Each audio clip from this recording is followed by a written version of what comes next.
أعوذ بالله من الشيطان الرجيم. بسم الله الرحمن الرحيم. ألف لام ميم. ذلك الكتاب لا ريب فيه هدى للمتقين الذين يؤمنون بالغيب ويقيمون الصلاة ومما رزقناهم ينفقون والذين يؤمنون بما أنزل إليك وما أنزل من قبلك وبالآخرة هم يوقنون أولئك على هدى من ربهم وأولئك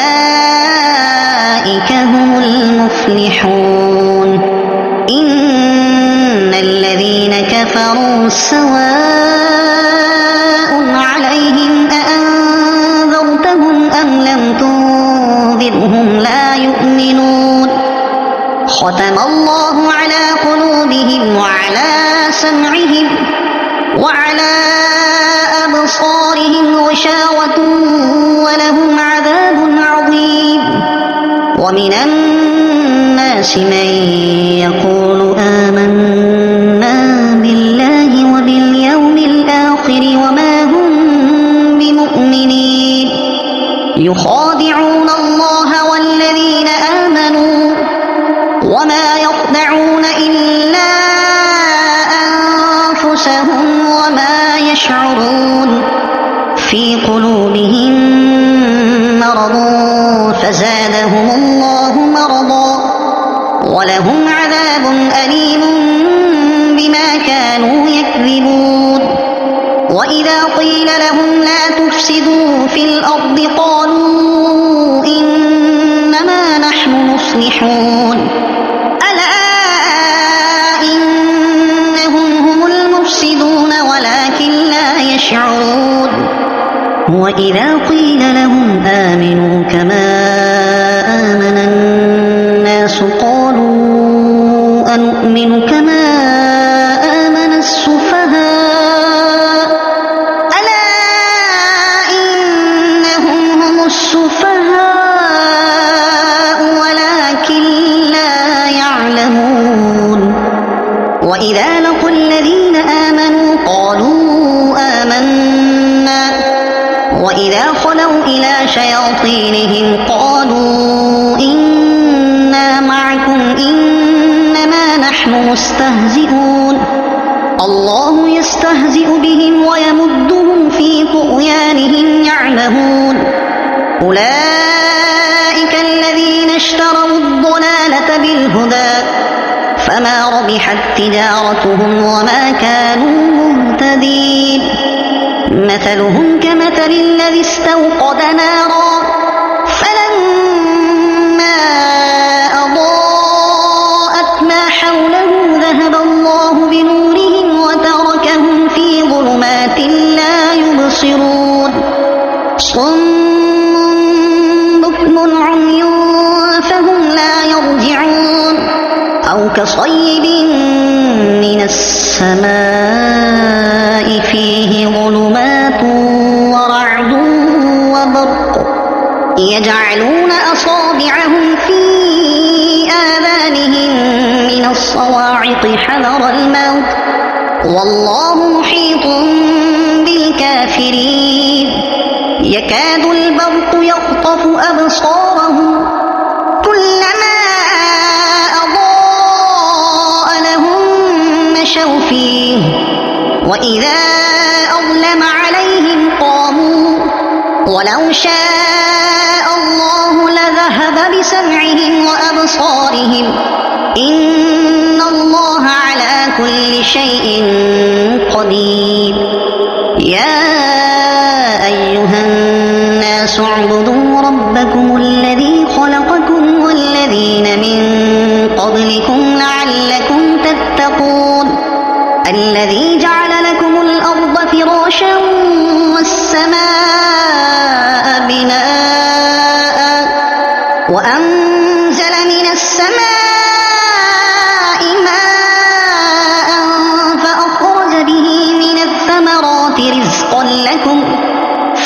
تجعلوا لله أندادا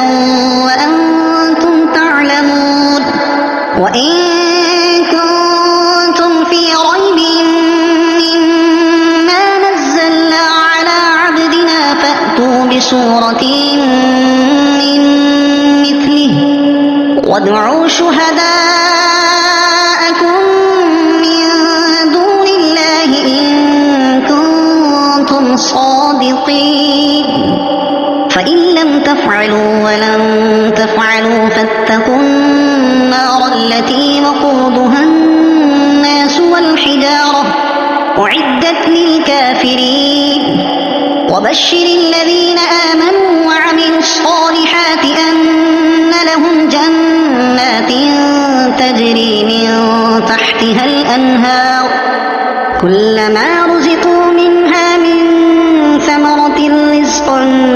قالوا هذا الذي رزقنا من قبل وأتوا به متشابها ولهم فيها أزواج مطهرة وهم فيها خالدون إن الله لا يستحيي أن يضرب مثلا ما بعوضة فما فوقها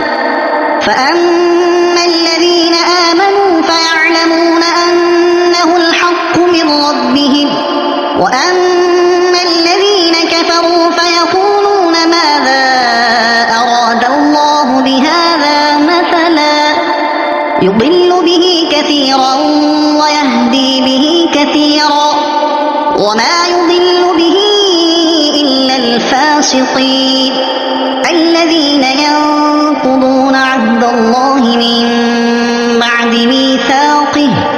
ويقطعون ما أمر الله به أن يوصل ويفسدون في الأرض أولئك هم الخاسرون كيف تكفرون بالله وكنتم أمواتا فأحياكم ثم يميتكم ثم يحييكم ثم إليه ترجعون هو الذي خلق لكم ما في الأرض جميعا ثم استوى إلى السماء فسواهن 7 سماوات وهو بكل شيء عليم وإذ قال ربك للملائكة إني جاعل في الأرض خليفة قالوا أتجعل فيها من يفسد فيها ويسفك الدماء ونحن نسبح بحمدك ونقدس لك قال إني أعلم ما لا تعلمون وعلم آدم الأسماء كلها ثم عرضهم على الملائكة فقال أنبئوني بأسماء هؤلاء إن كنتم صادقين قالوا سبحانك لا علم لنا إلا ما علمتنا إنك أنت العليم الحكيم قال يا آدم أنبئهم بأسمائهم فلما أنبأهم بأسمائهم قال ألم أقل لكم إني أعلم غيب السماوات والأرض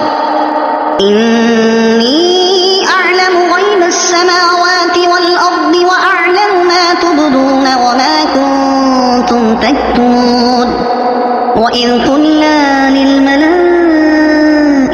اسجدوا لآدم فسجدوا إلا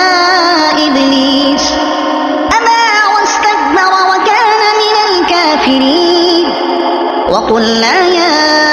آدم اسكن أنت وزوجك الجنة وكلا منها رغدا حيث شئتما ولا تقربا هذه الشجرة فتكونا من الظالمين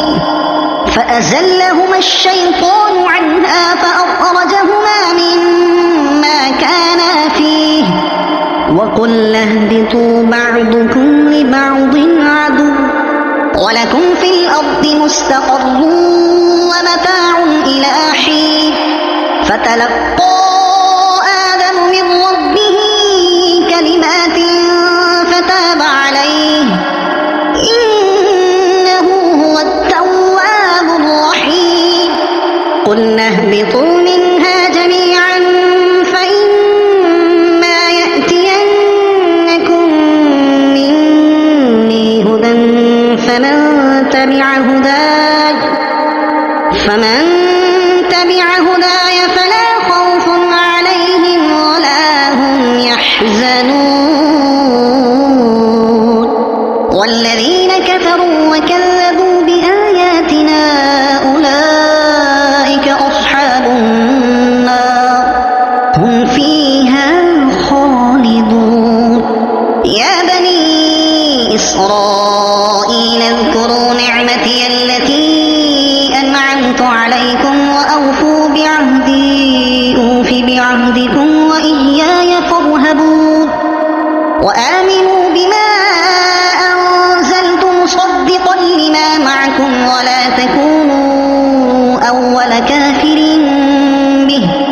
ولا تشتروا بآياتي ثمنا قليلا وإياي فاتقون ولا تلبسوا الحق بالباطل وتكتموا الحق وأنتم تعلمون وأقيموا الصلاة وآتوا الزكاة واركعوا مع الراكعين أتأمرون الناس بالبر وتنسون أنفسكم وأنتم تتلون الكتاب أفلا تعقلون واستعينوا بالصبر والصلاة وإنها لكبيرة إلا على الخاشعين الذين يظنون أنهم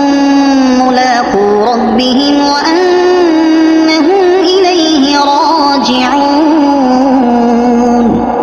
يا بني إسرائيل اذكروا نعمتي التي أنعمت عليكم وأني فضلتكم على العالمين واتقوا يوما لا تجزي نفس عن نفس شيئا ولا يقبل منها شفاعة ولا يؤخذ منها عدل ولا هم ينصرون وإذ نجيناكم من آل فرعون يسومونكم سوء العذاب يذبحون أبناءكم ويستحيون نساءكم وفي ذلكم بلاء من ربكم عظيم وإذ فرقنا بكم البحر فأنجيناكم وأغرقنا آل فرعون وأنتم تنظرون وإذ واعدنا موسى 40 ليلة ثم اتخذتم العجل من بعده وأنتم ظالمون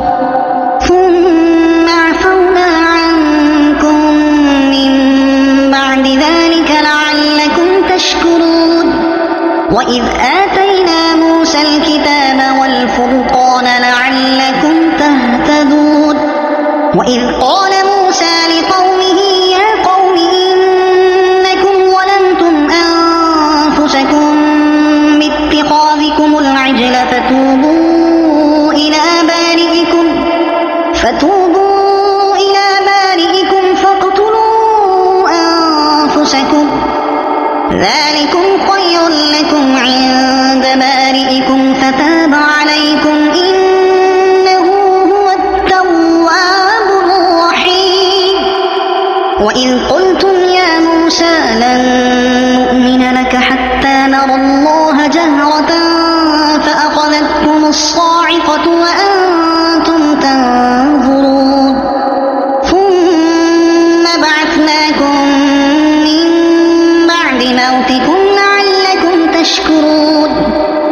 وظللنا عليكم الغمام وأنزلنا عليكم المن والسلوى كلوا من طيبات ما رزقناكم وما ظلمونا ولكن كانوا أنفسهم يظلمون وإذ قلنا ادخلوا هذه القرية فكلوا منها حيث شئتم رغدا وادخلوا الباب سجدا وقولوا حطة نغفر لكم خطاياكم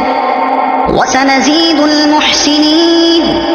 فبدل الذين ظلموا قولا غير الذي قيل لهم فأنزلنا على الذين ظلموا رجزا من السماء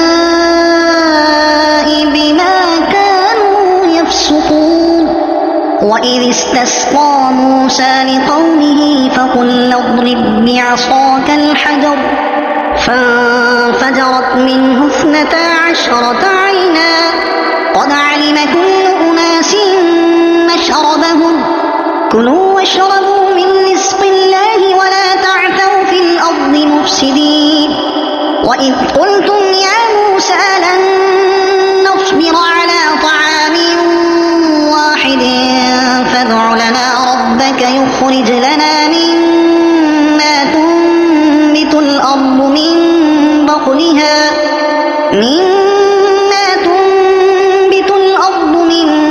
بقلها وقثائها وفومها وعدسها وبصلها قال أتستبدلون الذي هو أدنى بالذي هو خير اهبطوا مصرا فإن لكم ما سألتم وضربت عليهم الذلة والمسكنة وباءوا بغضب من الله ذلك بأنهم كانوا يكفرون بآيات الله ويقتلون النبيين بغير الحق ذلك بما عصوا وكانوا يعتدون إن الذين آمنوا والذين هادوا والنصارى والصابئين من آمن بالله واليوم الآخر وعمل صالحا فلهم أجرهم عند ربهم ولا خوف عليهم ولا هم يحزنون وإذ أخذنا ميثاقكم ورفعنا فوقكم الطور خذوا ما آتيناكم بقوة واذكروا ما فيه لعلكم تتقون ثم توليتم من بعد ذلك فلولا فضل الله عليكم ورحمته لكنتم من الخاسرين ولقد علمتم الذين اعتدوا منكم في السبت فقلنا لهم كونوا قردة خاسئين فجعلناها نكالا لما بين يديها وما خلفها وموعظة للمتقين وإذ قال موسى لقومه إن الله يأمركم أن تذبحوا بقرة قالوا أتتخذنا هزوا قال أعوذ بالله أن أكون من الجاهلين قالوا ادع لنا ربك يبين لنا ما هي قال إنه يقول إنها بقرة لا فارض ولا بكر عوان بين ذلك فافعلوا ما تؤمرون قالوا ادع لنا ربك يبين لنا ما لونها قال إنه يقول إنها بقرة صفراء فاقع لونها تسر الناظرين قالوا ادع لنا ربك يبين لنا ما هي إن البقرة تشابه علينا وإنا إن شاء الله لمهتدون قال إنه يقول إنها بقرة لا ذلول تثير الأرض ولا تسقي الحرث مسلمة جنة لا شية فيها قالوا الآن جئت بالحق فذبحوها وما كادوا يفعلون وإذ قتلتم نفسا فادارأتم فيها والله مخرج ما كنتم تكتمون فقلنا اضربوه ببعضها كذلك يحيي الله الموتى ويريكم آياته لعلكم تعقلون ثم قست قلوبكم من بعد ذلك فهي كالحجارة أو أشد قسوة وإن من الحجارة لما يتفجر منه الأنهار وإن منها لما يشقق فيخرج منه الماء وإن منها لما يهبط من خشية الله وما الله بغافل عما تعملون أفتطمعون أن يؤمنوا لكم وقد كان فريق منهم يسمعون كلام الله ثم يحرفونه من بعد ما عقلوه وهم يعلمون وإذا لقوا الذين آمنوا قالوا آمنا وإذا خلا بعضهم إلى بعض قالوا أتحدثونهم بما فتح الله عليكم ليحاجوكم به عند ربكم أفلا تعقلون أولا يعلمون أن الله يعلم ما يسرون وما يعلنون ومنهم أميون لا يعلمون الكتاب إلا أماني وإن هم إلا يظنون فويل للذين يكتبون الكتاب بأيديهم ثم يقولون هذا من عند الله ليشتروا به ثمنا قليلا فويل لهم مما كتبت أيديهم وويل لهم مما يكسبون وقالوا لن تمسنا النار إلا أياما معدودة قل أتخذتم عند الله عهدا فلن يخلف الله عهده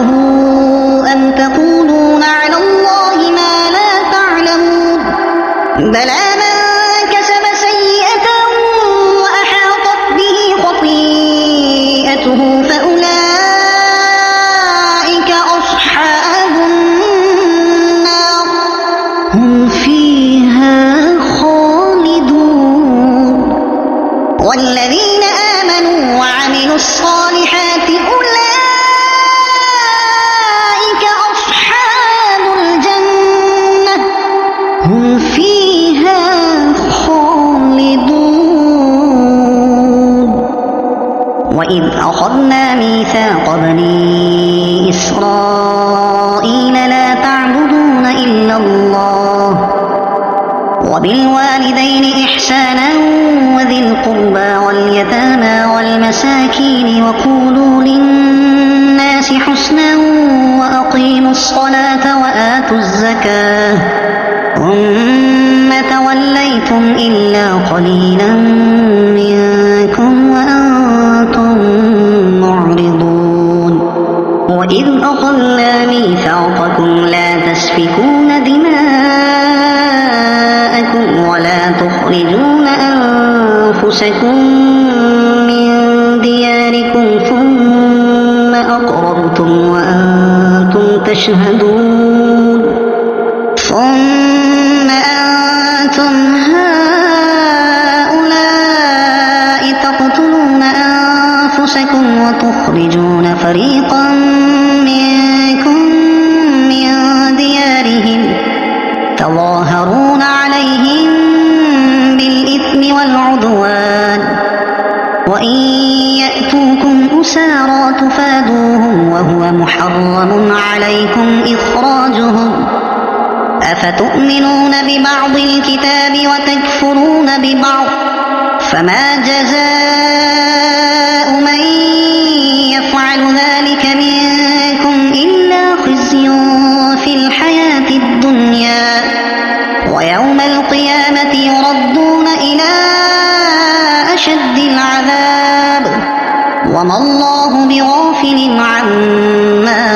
تعملون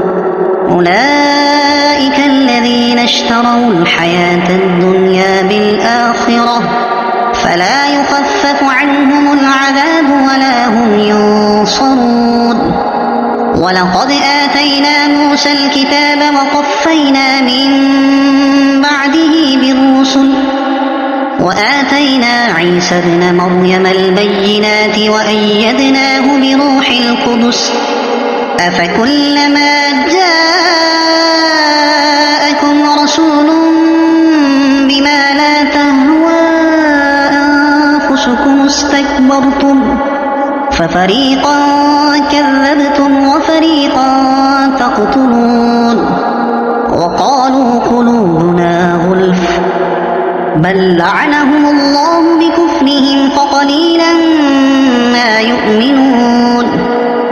ولما جاءهم كتاب من عند الله مصدق لما معهم وكانوا من قبل يستفتحون على الذين كفروا فلما جاءهم ما عرفوا كفروا به فلعنة الله على الكافرين بئس ما اشتروا به أنفسهم أن يكفروا بما أنزل الله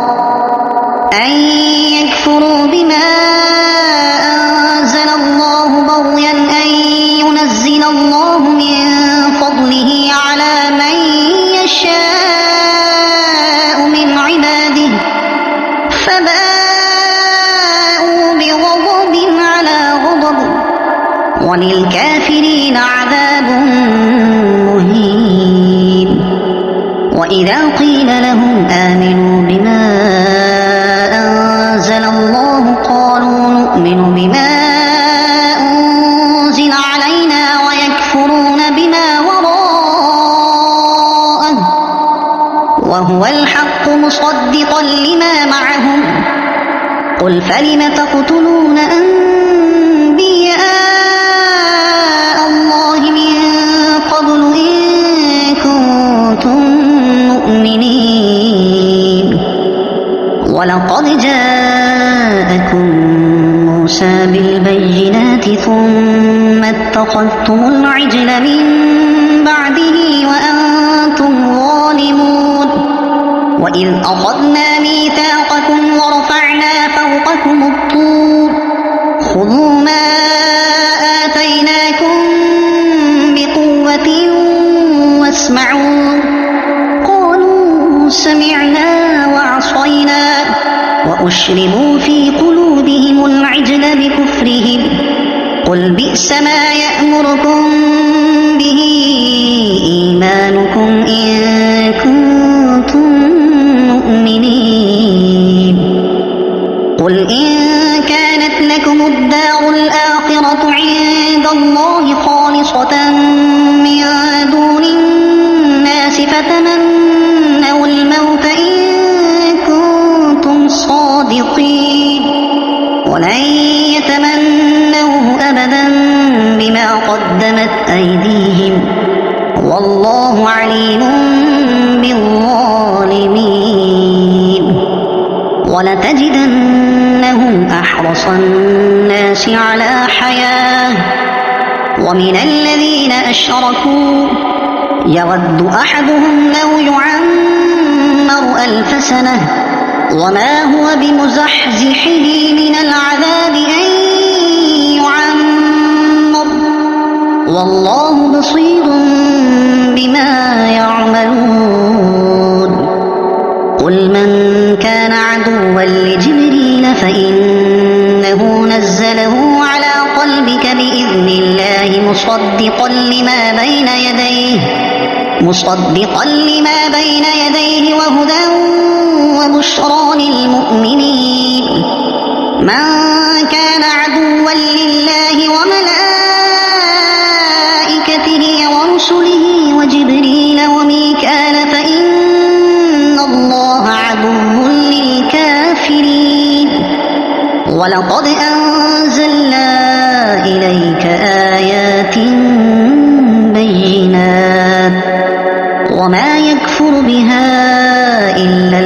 فاسقون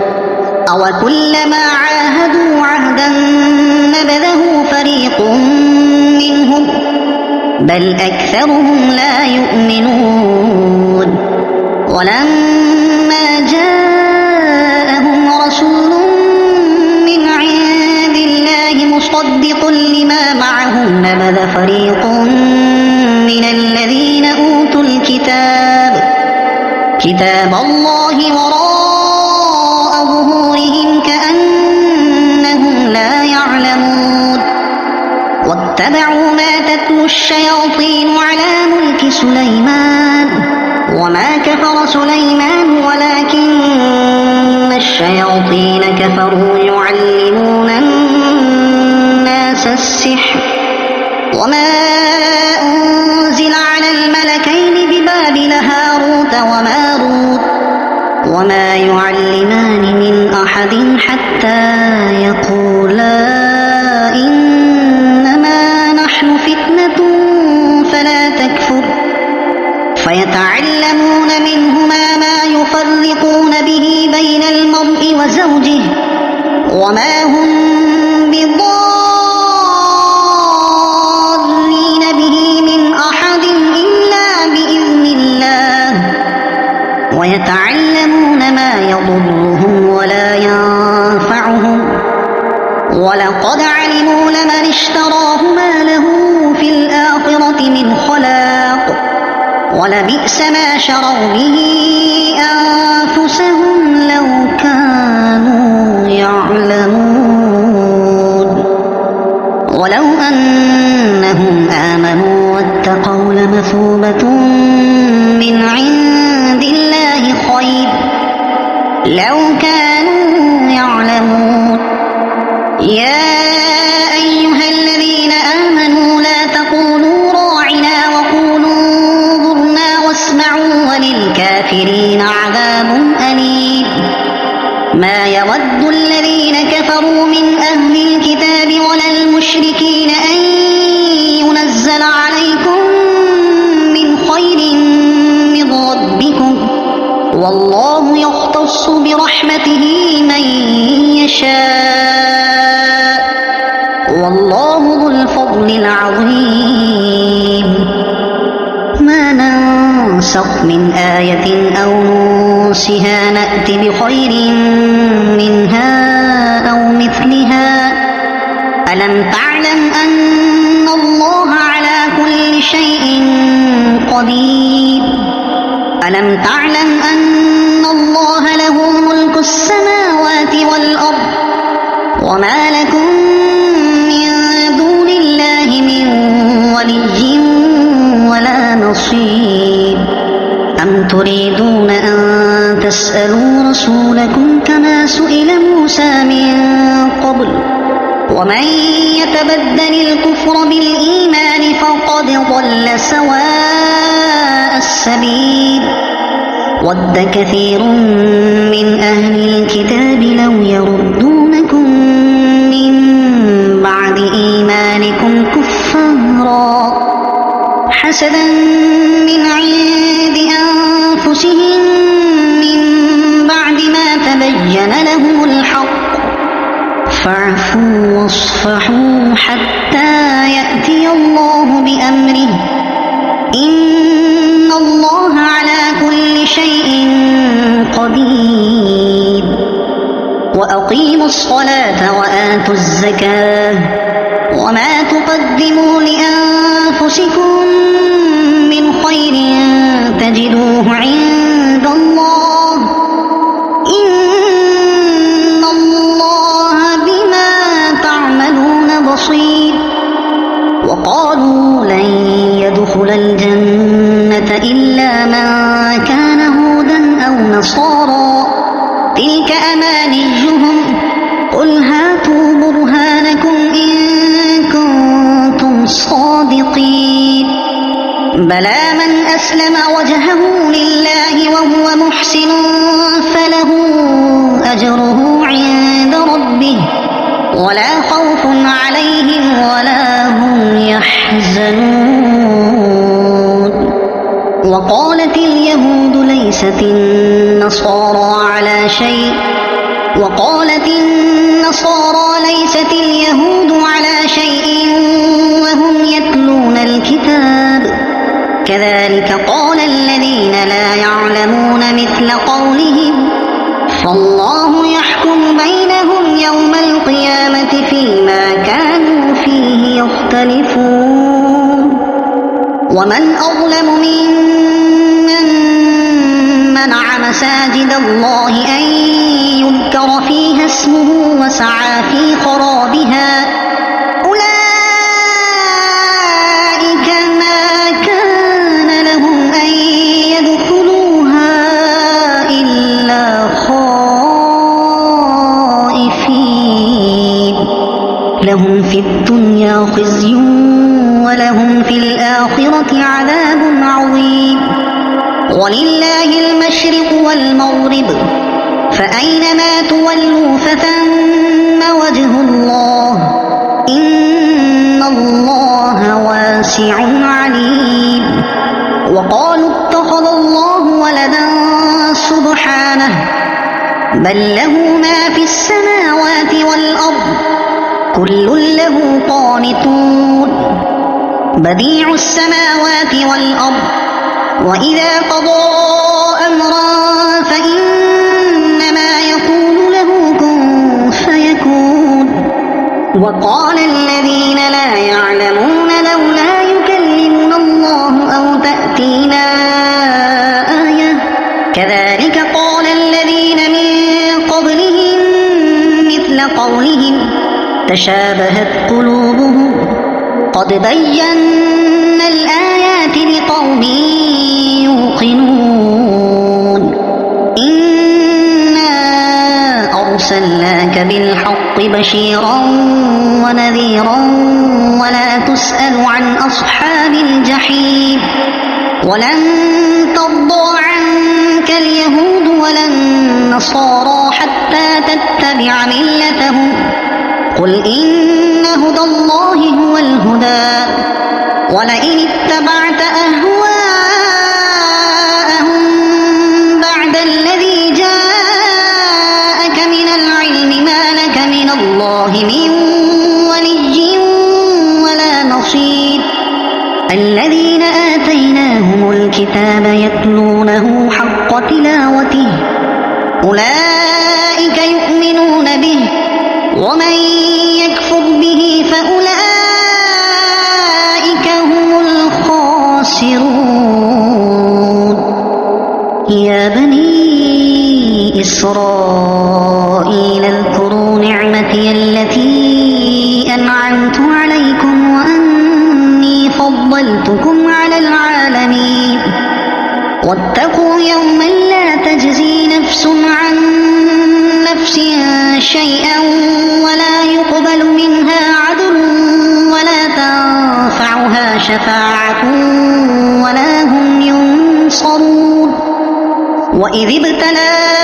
إبراهيم ربه بكلمات فأتمهن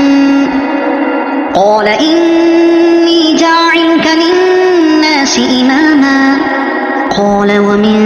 ذريتي قال لا ينال عهد الظالمين وإذ جعلنا البيت مثابة للناس وأمنا واتخذوا من مقام إبراهيم مصلى وأعهدنا إلى إبراهيم وإسماعيل أن طهرا بيتي للطائفين والعاكفين والركع السجود وإذ قال إبراهيم رب اجعل هذا بلدا آمنا وارزق أهله من الثمرات من آمن منهم بالله واليوم الآخر قال ومن كفر فأمتعه قليلا ثم أضطره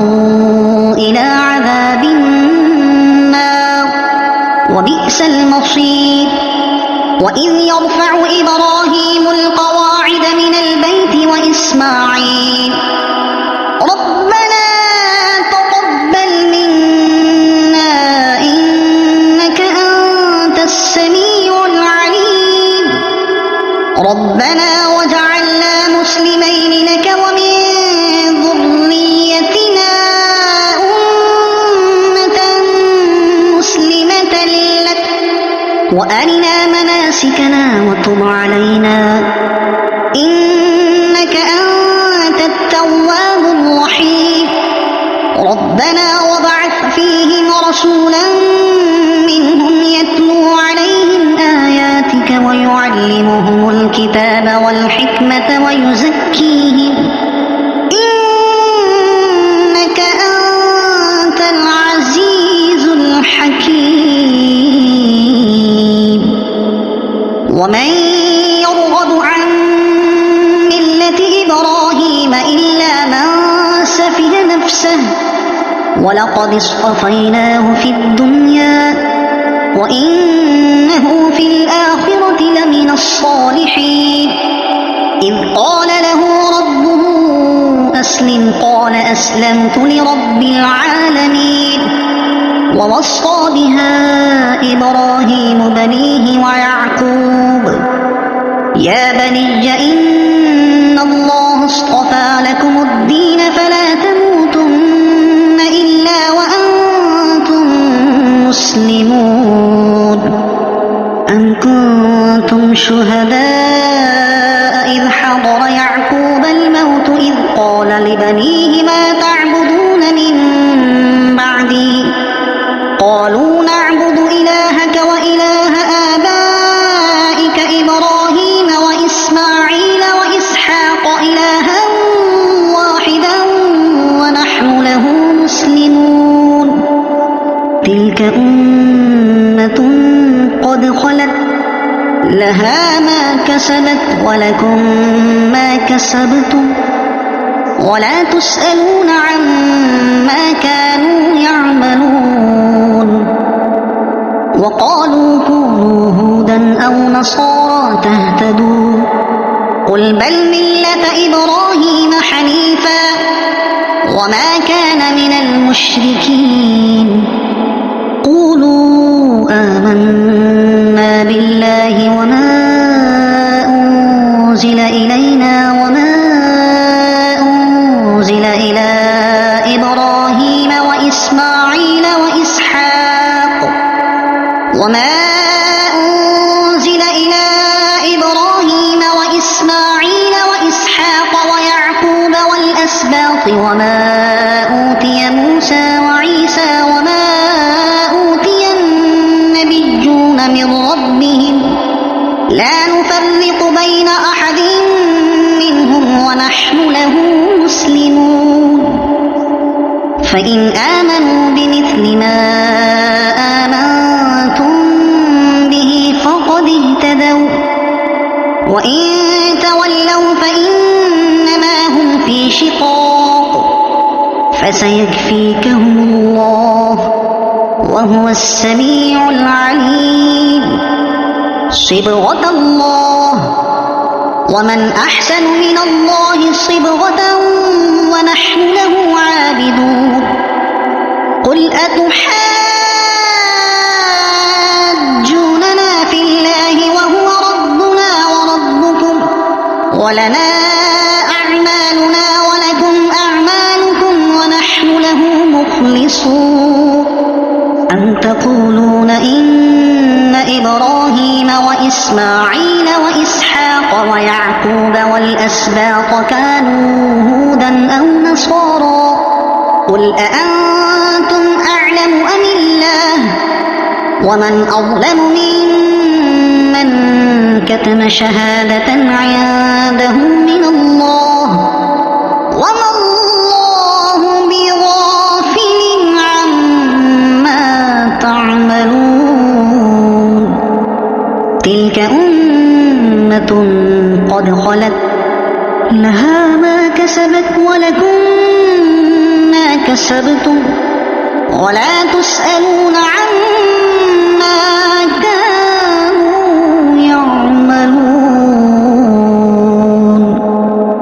سيقول السفهاء من الناس ما ولاهم عن قبلتهم التي كانوا عليها قل لله ولله المشرق والمغرب يهدي من يشاء إلى صراط مستقيم وكذلك جعلناكم أمة وسطا لتكونوا شهداء على الناس ويكون الرسول عليكم شهيدا وما جعلنا القبلة التي كنت عليها إلا لنعلم من يتبع الرسول ممن ينقلب على عقبيه وإن كانت لكبيرة إلا على الذين هدى الله وما كان الله ليضيع إيمانكم إن الله بالناس لرءوف رحيم قد نرى تقلب وجهك في السماء فلنولينك قبلة ترضاها فول وجهك شطر المسجد الحرام وحيث ما كنتم فولوا وجوهكم شطره وإن الذين أوتوا الكتاب ليعلمون أنه الحق من ربهم وما الله بغافل عما يعملون ولئن أتيت الذين أوتوا الكتاب بكل آية ما تبعوا قبلتك وما أنت بتابع قبلتهم وما بعضهم بتابع قبلة بعض ولئن اتبعت أهواءهم من بعد ما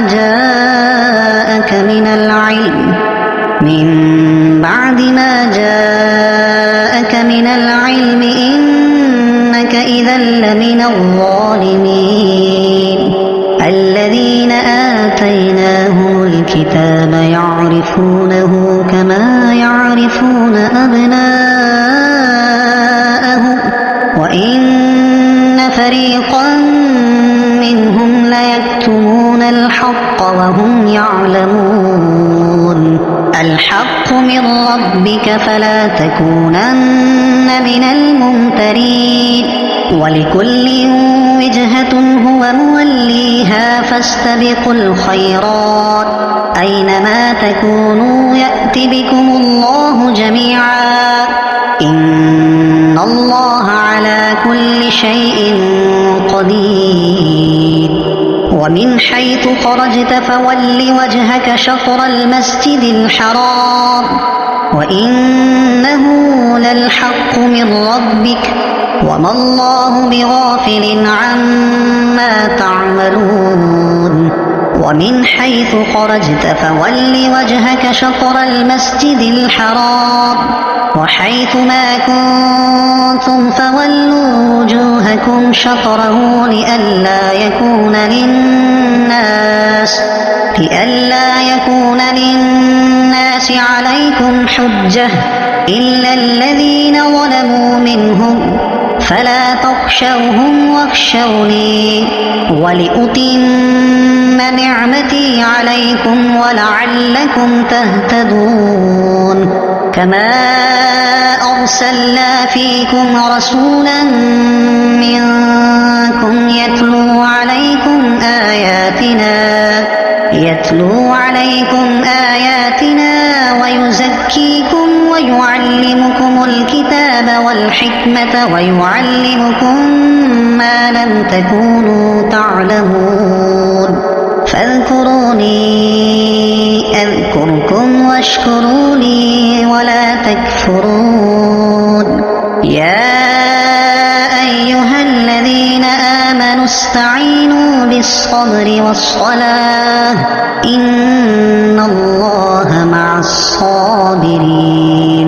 ولا تقولوا لمن يقتل في سبيل الله أموات بل أحياء ولكن لا تشعرون ولنبلونكم بشيء من الخوف والجوع ونقص من الأموال والأنفس والثمرات وبشر الصابرين الذين إذا أصابتهم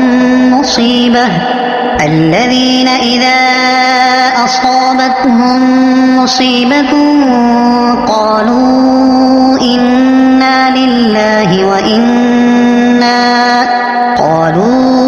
إنا لله وإنا إليه راجعون أولئك عليهم صلوات من ربهم ورحمة وأولئك هم المهتدون إن الصفا والمروة من شعائر الله فمن حج البيت أو اعتمر فلا جناح عليه أن يطوف بهما ومن تطوع خيرا فإن الله شاكر عليم إن الذين يكتمون ما أنزلنا من البينات والهدى من بعد ما بيناه للناس في الكتاب أولئك يلعنهم الله ويلعنهم اللاعنون إلا الذين تابوا وأصلحوا وبينوا فأولئك أتوب عليهم وأنا التواب الرحيم إن الذين كفروا وماتوا وهم كفار أولئك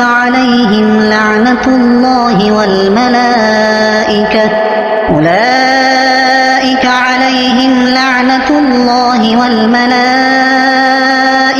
والناس أجمعين خالدين فيها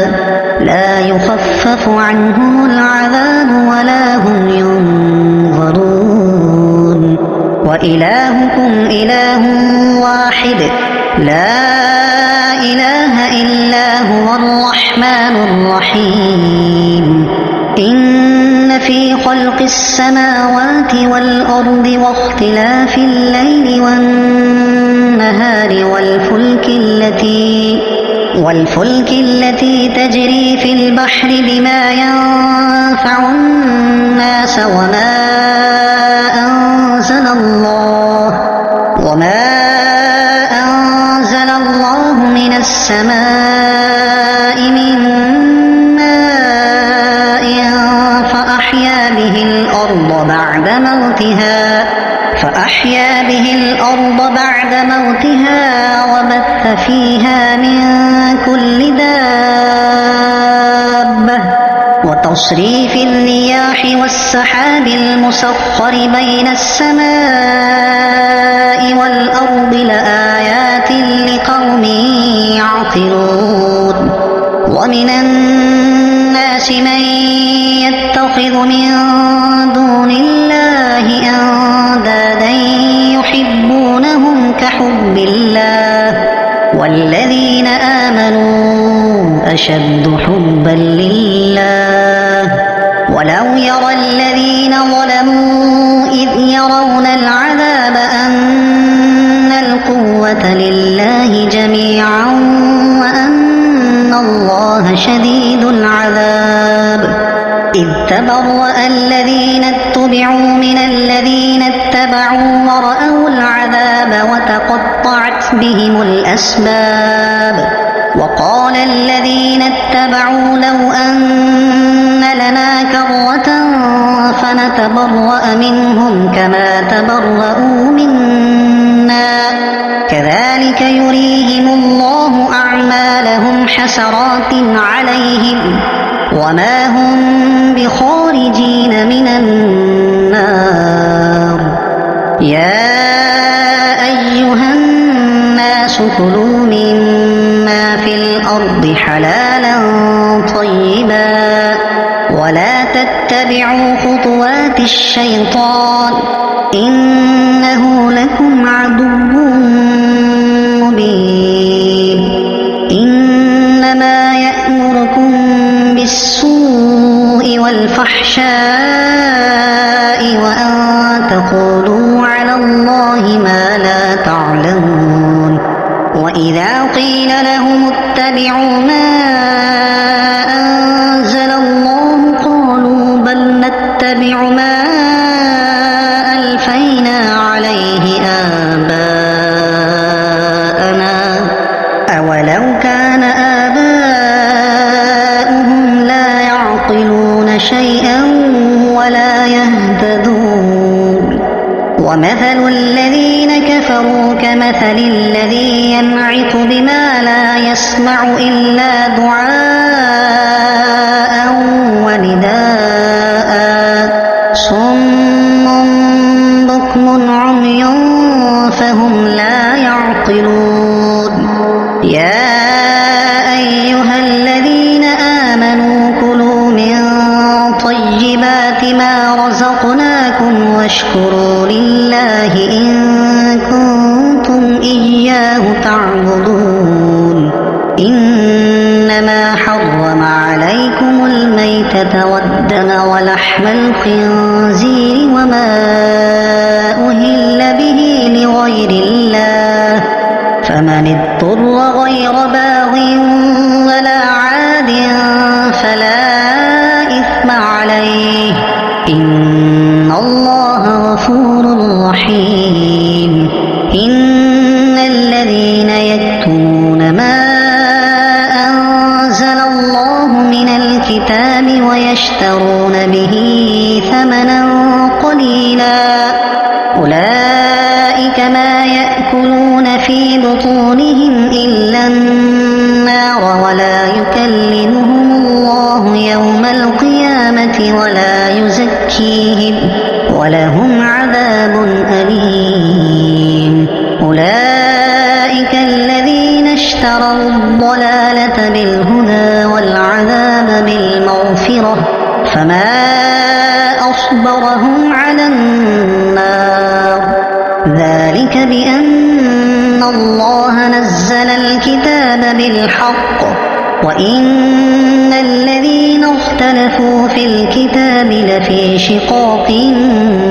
بعيد ليس البر أن تولوا وجوهكم قبل المشرق والمغرب ولكن البر من آمن بالله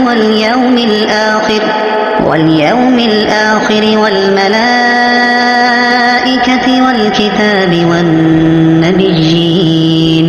وآتى المال على حبه ذوي القربى واليتامى والمساكين وابن السبيل والسائلين وفي الرقاب وأقام الصلاة وآتى الزكاة والموفون بعهدهم إذا عاهدوا والصابرين في البأساء والضراء وحين البأس أولئك الذين صدقوا وأولئك هم المتقون يا أيها الذين آمنوا كتب عليكم القصاص في القتلى الحر بالحر والعبد بالعبد والأنثى بالأنثى فمن عفي له من أخيه شيء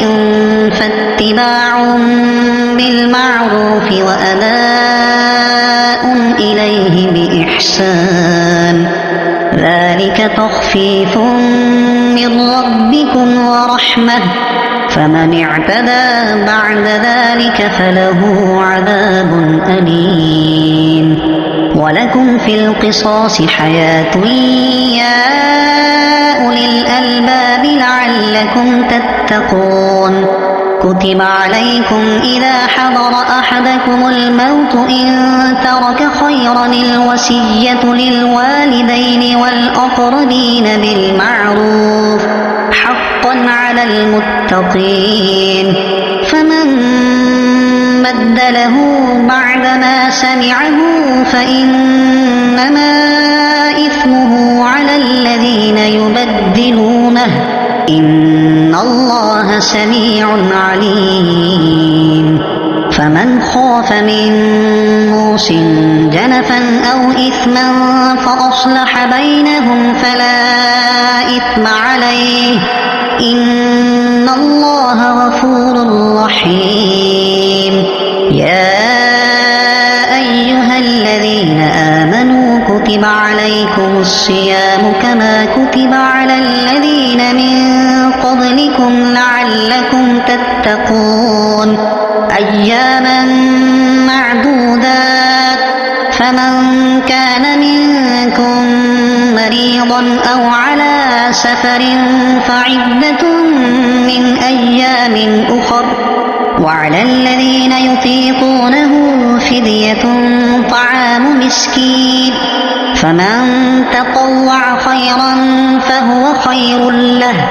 وأن تصوموا خير لكم إن كنتم تعلمون شهر رمضان الذي أنزل فيه القرآن هدى للناس وبينات من الهدى والفرقان فمن شهد منكم الشهر فليصمه ومن كان مريضا أو على سفر فعدة من أيام أخر يريد الله بكم اليسر ولا يريد بكم العسر ولتكملوا العدة ولتكبروا الله على ما هداكم ولعلكم تشكرون وإذا سألك عبادي عني فإني قريب أجيب دعوة الداع إذا دعان فليستجيبوا لي وليؤمنوا بي لعلهم يرشدون أحل لكم ليلة الصيام الرفث إلى نسائكم هن لباس لكم وأنتم لباس لهن علم الله أنكم كنتم تختانون أنفسكم فتاب عليكم وعفى عنكم فالآن باشروهن وابتغوا ما كتب الله لكم وكلوا واشربوا حتى يتبين لكم الخيط الأبيض من الخيط الأسود من الفجر ثم أتموا الصيام إلى الليل ولا تباشروهن وأنتم عاكفون في المساجد تلك حدود الله فلا تقربوها كذلك يبين الله آياته للناس لعلهم يتقون ولا تأكلوا أموالكم بينكم بالباطل وتدلوا بها إلى الحكام لتأكلوا فريقا من أموال الناس بالإثم وأنتم تعلمون يسألونك عن الأهلة قل هي مواقيت للناس والحج وليس البر بأن تأتوا البيوت من ظهورها ولكن البر من اتقى وأتوا البيوت من أبوابها واتقوا الله لعلكم تفلحون وقاتلوا في سبيل الله الذين يقاتلونكم ولا تعتدوا إن الله لا يحب المعتدين واقتلوهم حيث ثقفتموهم وأخرجوهم من حيث أخرجوكم والفتنة أشد من القتل ولا تقاتلوهم عند المسجد الحرام حتى يقاتلوكم فيه فإن قاتلوكم فاقتلوهم كذلك جزاء الكافرين فإن انتهوا فإن الله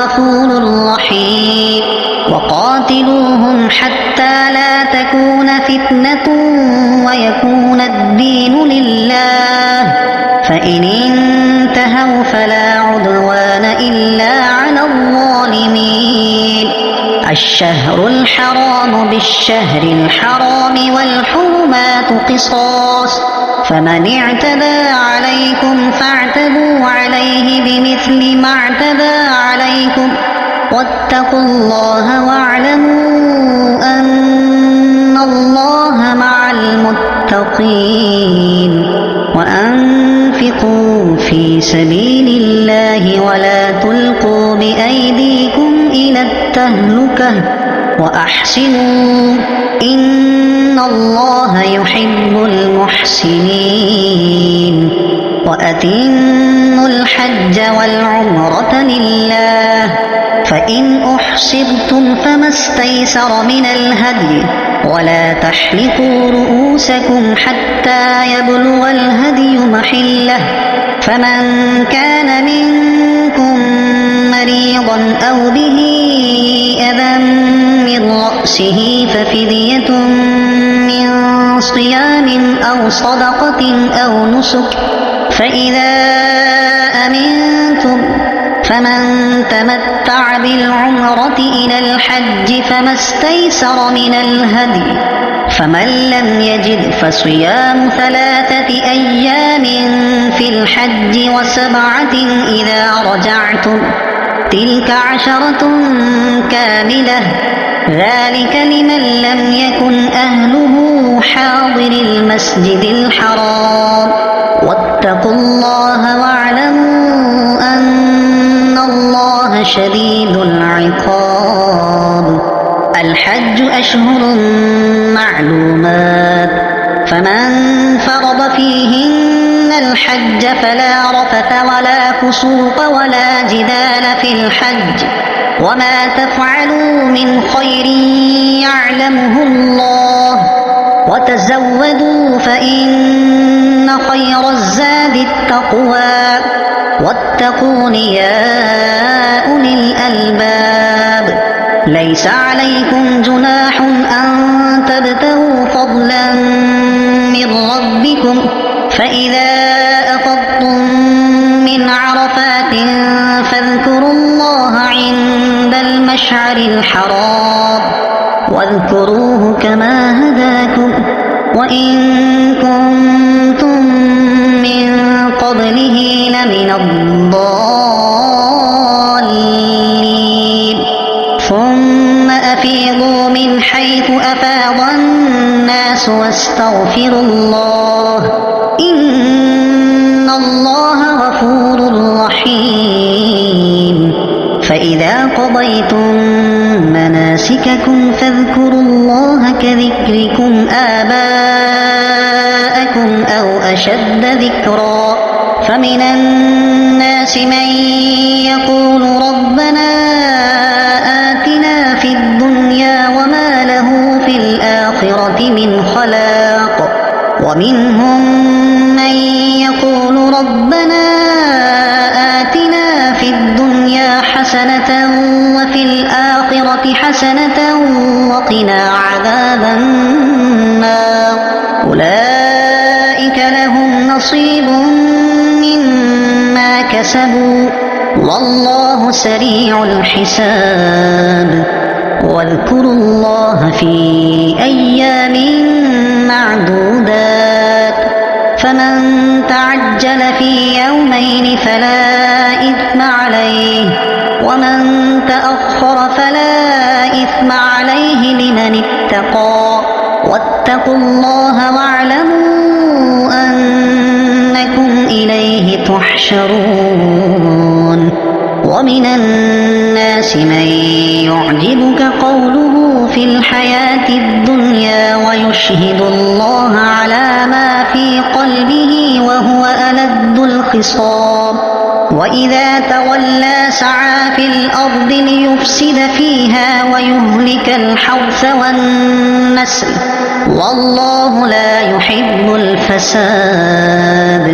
وإذا قيل له اتق الله أخذته العزة بالإثم فحسبه جهنم ولبئس المهاد. ومن الناس من يشري نفسه ابتغاء مرضات الله والله رءوف بالعباد يا أيها الذين آمنوا ادخلوا في السلم كافة ولا تتبعوا خطوات الشيطان إنه لكم عدو مبين فإن زللتم من بعد ما جاءتكم البينات فاعلموا أن الله عزيز حكيم هل ينظرون إلا أن يأتيهم الله في ظلل من الغمام والملائكة وقضي الأمر وإلى الله ترجع الأمور سل بني إسرائيل كم آتيناهم من آية بينة ومن يبدل نعمة الله من بعد ما جاءته فإن الله شديد العقاب زين للذين كفروا الحياة الدنيا ويسخرون من الذين آمنوا والذين اتقوا فوقهم يوم القيامة والله يرزق من يشاء بغير حساب كان الناس أمة واحدة فبعث الله النبيين مبشرين ومنذرين وأنزل معهم الكتاب بالحق ليحكم بين الناس فيما اختلفوا فيه وما اختلف فيه إلا الذين أوتوه من بعد ما جاءتهم البينات بغيا بينهم فهدى الله الذين آمنوا لما اختلفوا فيه من الحق بإذنه والله يهدي من يشاء إلى صراط مستقيم أم حسبتم أن تدخلوا الجنة ولما يأتكم مثل الذين خلوا من قبلكم مستهم البأساء والضراء وزلزلوا حتى يقول الرسول والذين آمنوا معه متى نصر الله ألا إن نصر الله قريب يسألونك ماذا ينفقون قل ما أنفقتم من خير فللوالدين والأقربين واليتامى والمساكين وابن السبيل وما تفعلوا من خير فإن الله به عليم كتب عليكم القتال وهو كره لكم وعسى أن تكرهوا شيئا وهو خير لكم وعسى أن تحبوا شيئا وهو شر لكم والله يعلم وأنتم لا تعلمون يسألونك عن الشهر الحرام قتال فيه قل قتال فيه كبير وصد عن سبيل الله وكفر به والمسجد الحرام وإخراج أهله منه أكبر عند الله والفتنة أكبر من القتل ولا يزالون يقاتلونكم حتى يردوكم عن دينكم إن استطاعوا ومن يرتد منكم عن دينه فيمت وهو كافر فأولئك حبطت أعمالهم في الدنيا والآخرة وأولئك أصحاب النار هم فيها خالدون إن الذين آمنوا والذين هاجروا وجاهدوا في سبيل الله أولئك يرجون رحمة الله والله غفور رحيم. يسألونك عن الخمر والميسر قل فيهما إثم كبير ومنافع للناس وإثمهما أكبر من نفعهما ويسألونك ماذا ينفقون قل العفو كذلك يبين الله لكم الآيات لعلكم تتفكرون في الدنيا والآخرة. ويسألونك عن اليتامى قل إصلاح لهم خير وإن تخالطوهم فإخوانكم والله يعلم المفسد من المصلح ولو شاء الله لأعنتكم إن الله عزيز حكيم. ولا تنكحوا المشركات حتى يؤمنوا ولأمة مؤمنة خير من مشركة ولو أعجبتكم ولا تنكحوا المشركين حتى يؤمنوا ولعبد مؤمن خير من مشرك ولو أعجبكم أولئك يدعون إلى النار والله يدعو إلى الجنة والمغفرة بإذنه ويبين آياته للناس لعلهم يتذكرون. ويسألونك عن المحيض قل هو أذى فاعتزلوا النساء في المحيض ولا تقربوهن حتى يطهرن فإذا تطهرن فأتوهن من حيث أمركم الله إن الله يحب التوابين ويحب المتطهرين.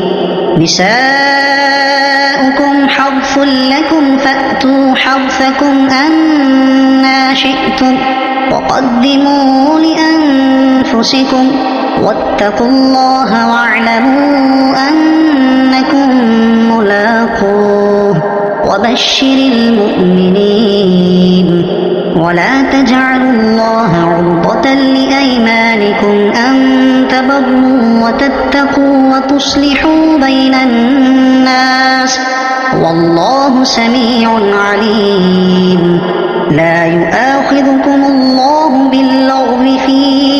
أيمانكم ولكن يؤاخذكم بما كسبت قلوبكم والله غفور حليم. للذين يؤلون من نسائهم تربص 4 أشهر فإن فاءوا فإن الله غفور رحيم. وإن عزموا الطلاق فإن الله سميع عليم. والمطلقات يتربصن بأنفسهن 3 قروء ولا يحل لهن أن يكتمن ما خلق الله في أرحامهن إن كن يؤمن بالله واليوم الآخر وبعولتهن أحق بردهن في ذلك إن أرادوا إصلاحا ولهن مثل الذي عليهن بالمعروف وللرجال عليهن درجة والله عزيز حكيم. الطلاق 2 فإمساك بمعروف أو تسريح بإحسان ولا يحل لكم أن تأخذوا مما آتيتموهن شيئا إلا أن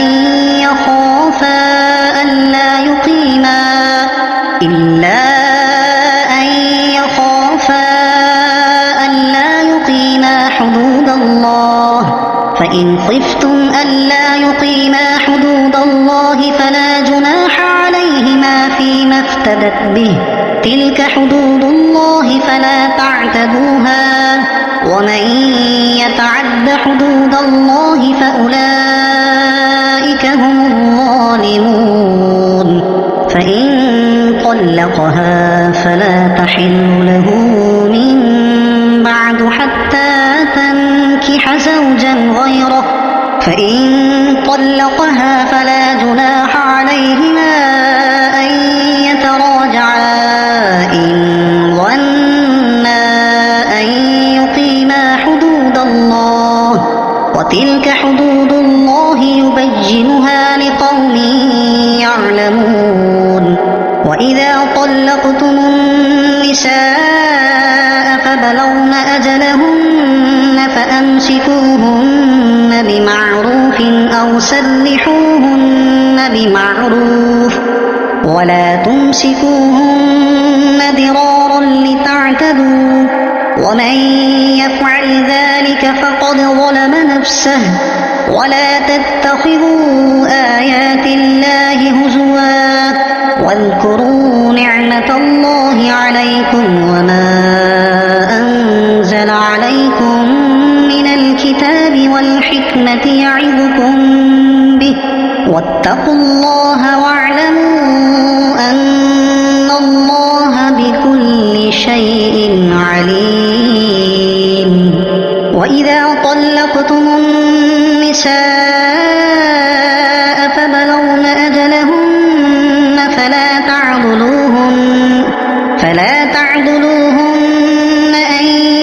ينكحن أزواجهن إذا تراضوا بينهم بالمعروف، ذلك يوعظ به من كان منكم يؤمن بالله واليوم الآخر، ذلكم أزكى لكم وأطهر، والله يعلم وأنتم لا تعلمون. والوالدات يرضعن أولادهن حولين كاملين لمن أراد أن يتم الرضاعة، وعلى المولود له رزقهن وكسوتهن بالمعروف، لا تكلف نفس إلا وسعها، لا تضار والدة بولدها ولا مولود له بولده، وعلى الوارث مثل ذلك، فإن أرادا فصالا عن تراض منهما وتشاور فلا جناح عليهما. وإن أردتم أن تسترضعوا أولادكم فلا جناح عليكم إذا سلمتم ما آتيتم بالمعروف، واتقوا الله واعلموا أن الله بما تعملون بصير. والذين يتوفون منكم ويذرون أزواجا يتربصن بأنفسهن 4 أشهر وعشرا، فإذا بلغن أجلهن فلا جناح عليكم فيما فعلن في أنفسهن بالمعروف، والله بما تعملون خبير. ولا جناح عليكم فيما عرضتم به من خطبة النساء أو أكننتم في أنفسكم، علم الله أنكم ستذكرونهن ولكن لا تواعدوهن سرا إلا أن تقولوا قولا معروفا، ولا تعزموا عقدة النكاح حتى يبلغ الكتاب أجله، واعلموا أن الله يعلم ما في أنفسكم فاحذروه، واعلموا أن الله غفور حليم. لا جناح عليكم إن طلقتم النساء ما لم تمسوهن أو تفرضوا لهن فريضة، ومتعوهن على الموسع قدره وعلى المقتر قدره متاعا بالمعروف حقا على المحسنين. وإن طلقتموهن من قبل أن تمسوهن وقد فرضتم لهن فريضة فنصف ما فرضتم إلا أن يعفون أو يعفو الذي بيده عقدة النكاح وأن تعفوا أقرب للتقوى ولا تنسوا الفضل بينكم إن الله بما تعملون بصير. حافظوا على الصلوات والصلاة الوسطى وقوموا لله قانتين. فإن خفتم فرجالا أو ركبانا فإذا أمنتم فاذكروا الله كما علمكم ما لم تكونوا تعلمون. والذين يتوفون منكم ويذرون أزواجا وصية لأزواجهم متاعا إلى الحول غير إخراج فإن خرجن فلا جناح عليكم فيما فعل في أنفسهن من معروف والله عزيز حكيم. وللمطلقات متاع بالمعروف حقا على المتقين. كذلك يبين الله لكم آياته لعلكم تعقلون. ألم تر إلى الذين خرجوا من ديارهم وهم ألوف حذر الموت فقال لهم الله موتوا ثم أحياهم إن الله له فضل على الناس ولكن أكثر الناس لا يشكرون. وقاتلوا في سبيل الله واعلموا أن الله سميع عليم. من ذا الذي يقرض الله قرضا حسنا فيضاعفه له أضعافا كثيرة والله يقبض ويبسط وإليه ترجعون. ألم تر إلى الملأ من بني إسرائيل من بعد موسى إذ قالوا لنبي له ابعث لنا ملكا نقاتل في سبيل الله قال هل عسيتم إن كتب عليكم القتال ألا تقاتلوا قالوا وما لنا ألا نقاتل في سبيل الله وقد أخرجنا من ديارنا وأبنائنا فلما كتب عليهم القتال تولوا إلا قليلا منهم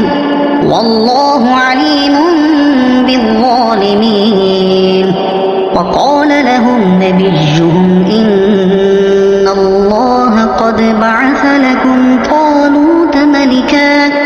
قالوا أنى يكون له الملك علينا ونحن أحق بالملك منه ولم يؤت سعة من المال قال إن الله اصطفاه عليكم وزاده بسطة في العلم والجسم والله يؤتي ملكه من يشاء والله واسع عليم. وقال لهم نبيهم إن آية ملكه أن يأتيكم التابوت فيه سكينة من ربكم وبقية مما ترك آل موسى وآل هارون تحمله الملائكة إن في ذلك لآية لكم إن كنتم مؤمنين فلما فصل طالوت بالجنود قال إن الله مبتليكم بنهر فمن شرب منه فليس مني ومن لم يطعمه فإنه مني إلا من اغترف غرفة بيده فشربوا منه إلا قليلا منهم فلما جاوزه هو والذين آمنوا معه قالوا لا طاقة لنا اليوم بجالوت وجنوده قال الذين يظنون أنهم ملاقو الله كم من فئة قليلة غلبت فئة كثيرة بإذن الله والله مع الصابرين ولما برزوا لجالوت وجنوده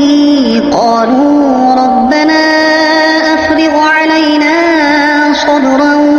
وثبت أقدامنا وانصرنا على القوم الكافرين فهزموهم بإذن الله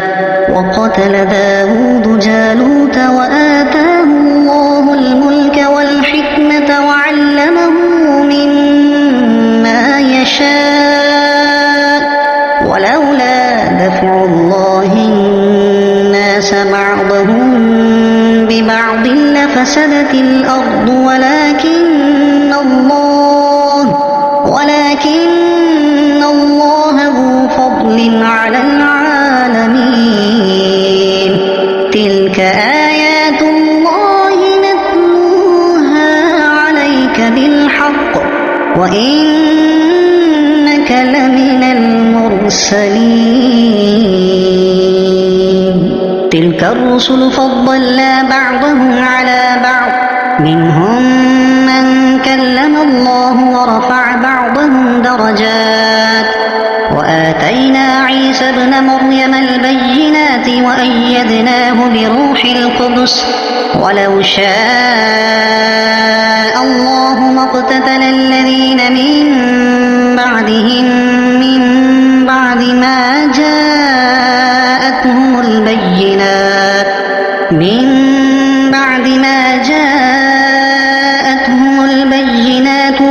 ولكن اختلفوا فمنهم من آمن ومنهم من كفر ولو شاء الله ما اقتتلوا ولكن الله يفعل ما يريد يا أيها الذين آمنوا أنفقوا مما رزقناكم من قبل أن يأتي يوم لا بيع فيه ولا خلة ولا شفاعة والكافرون هم الظالمون الله لا إله إلا هو الحي القيوم لا تأخذه سنة ولا نوم له ما في السماوات وما في الأرض من ذا الذي يشفع عنده إلا بإذنه يعلم ما بين أيديهم وما خلفهم ولا يحيطون بشيء من علمه إلا بما شاء وسع كرسيه السماوات والأرض ولا يؤوده حفظهما وهو العلي العظيم لا إكراه في الدين قد تبين الرشد من الغي فمن يكفر بالطاغوت ويؤمن بالله فقد استمسك بالعروة الوثقى لا انفصام لها والله سميع عليم الله ولي الذين آمنوا يخرجهم من الظلمات إلى النور والذين كفروا أولياؤهم الطاغوت يخرجونهم من النور إلى الظلمات أولئك أصحاب النار هم فيها خالدون ألم تر إلى الذي حاج إبراهيم في ربه أن آتاه الله الملك إذ قال إبراهيم ربي الذي يحيي ويميت قال أنا أحيي وأميت قال إبراهيم فإن الله يأتي بالشمس من المشرق فأت بها من المغرب فبهت الذي كفر والله لا يهدي القوم الظالمين أو كالذي مر على قرية وهي خاوية على عروشها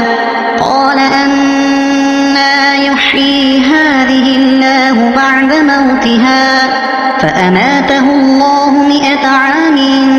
ثم بعثه قال كم لبثت قال لبثت يوما أو بعض يوم قال بل لبثت 100 عام فانظر إلى طعامك وشرابك لم يتسنه وانظر إلى حمارك ولنجعلك آية للناس وانظر إلى العظام كيف ننشزها ثم نكسوها لحما فلما تبين له قال أعلم أن الله على كل شيء قدير وإذ قال إبراهيم رب أرني كيف تحيي الموتى قال أولم تؤمن قال بلى ولكن ليطمئن قلبي قال فخذ 4 من الطير فصرهن إليك ثم اجعل على كل جبل منهن جزءا ثم ادعهن يأتينك سعيا واعلم أن الله عزيز حكيم مثل الذين ينفقون أموالهم في سبيل الله كمثل حبة أنبتت 7 سنابل في كل سنبلة 100 حبة والله يضاعف لمن يشاء والله واسع عليم الذين ينفقون أموالهم في سبيل الله ثم لا يتبعون ما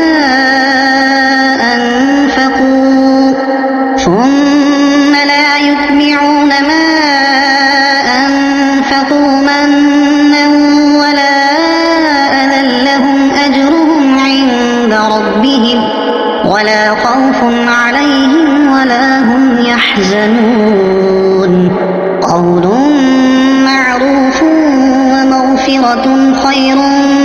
من صدقة يتبعها أذى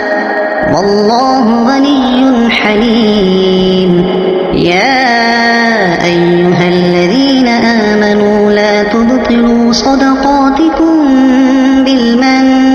والأذى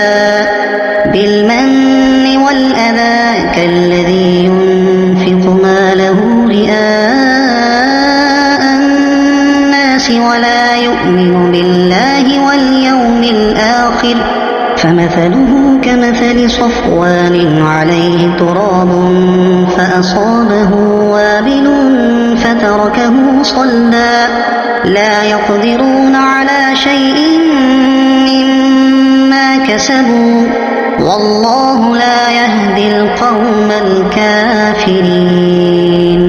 ومثل الذين ينفقون أموالهم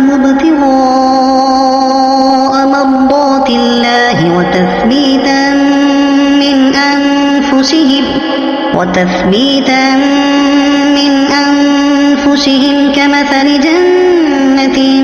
بربوة أصابها وابل فآتت أكلها ضعفين فإن لم يصبها وابل فطل والله بما تعملون بصير أيود أحدكم أن تكون له جنة من نخيل وأعناب تجري من تحتها الأنهار له فيها من كل الثمرات وأصابه الكبر وله ذرية ضعفاء فأصابها إعصار فيه نار فاحترقت كذلك يبين الله لكم الآيات لعلكم تتفكرون يا أيها الذين آمنوا أنفقوا من طيبات ما كسبتم ومما أخرجنا لكم من الأرض ولا تيمموا الخبيث منه تنفقون ولستم بآخذيه إلا أن تغمضوا فيه واعلموا أن الله غني حميد الشيطان يعدكم الفقر ويأمركم بالفحشاء والله يعدكم مغفرة منه وفضلا والله واسع عليم يؤتي الحكمة من يشاء ومن يؤت الحكمة فقد أوتي خيرا كثيرا وما يذكر إلا أولو الألباب وما أنفقتم من نفقة أو نذرتم من نذر فإن الله يعلمه وما للظالمين من أنصار إن تبدوا الصدقات فنعما هي وإن تخفوها وتؤتوها الفقراء فهو خير لكم ويكفر عنكم من سيئاتكم والله بما تعملون خبير ليس عليك هداهم ولكن الله يهدي من يشاء وما تنفقوا من خير فلأنفسكم وما تنفقون إلا ابتغاء وجه الله وما تنفقوا من خير يوفى إليكم وأنتم لا تظلمون للفقراء الذين أحصروا في سبيل الله لا يستطيعون ضربا في الأرض يحسبهم الجاهل أغنياء من التعفف تعرفهم بسيماهم لا يسألون الناس إلحافا وما تنفقوا من خير فإن الله به عليم الذين ينفقون أموالهم بالليل والنهار سرا وعلانية فلهم أجرهم عند ربهم ولا خوف عليهم ولا هم يحزنون الذين يأكلون الربا لا يقومون إلا كما يقوم الذي يتخبطه الشيطان من المس ذلك بأنهم قالوا إنما البيع مثل الربا وأحل الله البيع وحرم الربا فمن جاءه موعظة من فله ما سلف وأمره إلى الله ومن عاد فأولئك أصحاب النار هم فيها خالدون يمحق الله الربا ويربي الصدقات والله لا يحب كل كفار أثيم إن الذين آمنوا وعملوا الصالحات وأقاموا الصلاة وآتوا الزكاة لهم أجرهم عند ربهم ولا خوف عليهم ولا هم يحزنون يا أيها الذين آمنوا اتقوا الله وذروا ما بقي من الربا إن كنتم مؤمنين فإن لم تفعلوا فأذنوا بحرب من الله ورسوله وإن تبتم فلكم رؤوس أموالكم لا تظلمون ولا تظلمون وإن كان ذو عسرة فنظرة إلى ميسرة وأن تصدقوا خير لكم إن كنتم تعلمون واتقوا يوما ترجعون فيه إلى الله ثم توفى كل نفس ما كسبت وهم لا يظلمون يا أيها الذين آمنوا إذا تداينتم بدين إلى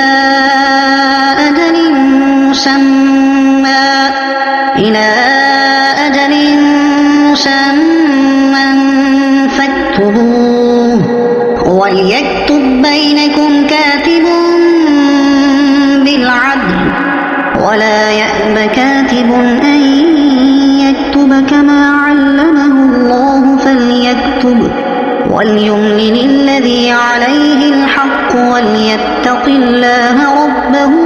ولا يبخس منه شيئا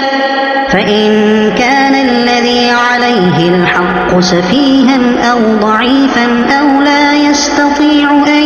يمل هو فليملل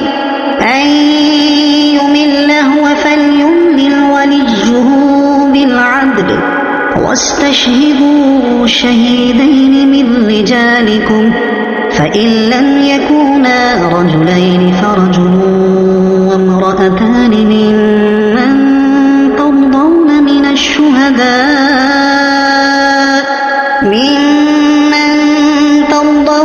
الشهداء أن تضل إحداهما فتذكر إحداهما الأخرى ولا يأبى الشهداء إذا ما دعوا ولا تسأموا أن تكتبوه صغيرا أو كبيرا إلى أجله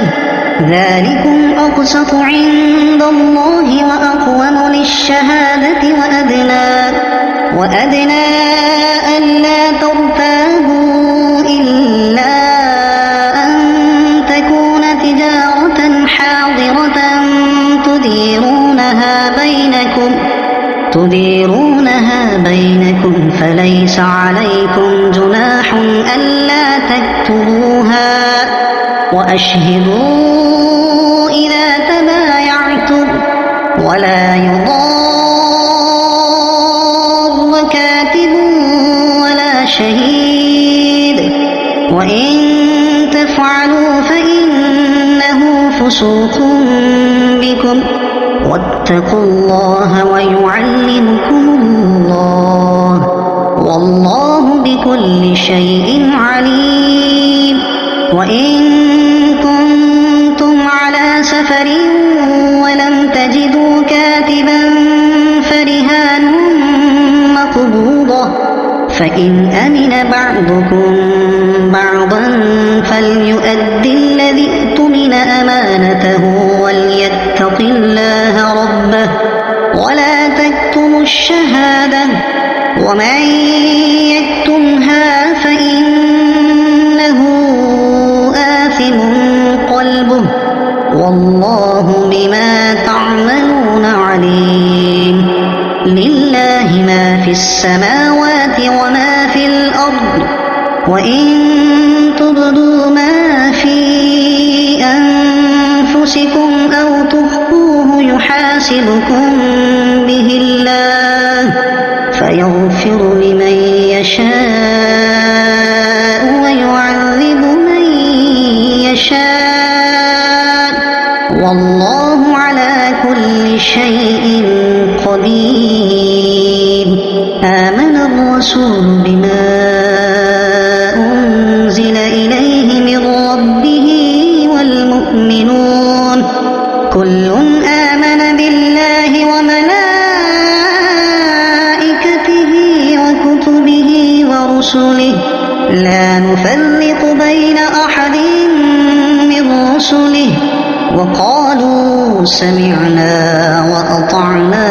غفرانك ربنا وإليك المصير لا يكلف الله نفسا إلا وسعها لها ما كسبت وعليها ما اكتسبت ربنا لا تؤاخذنا إن نسينا أو أخطأنا ربنا ولا تحمل علينا إصرا كما حملته على الذين من قبلنا ربنا ولا تحملنا ما لا طاقة لنا به واعف عنا واغفر لنا وارحمنا أنت مولانا فانصرنا على القوم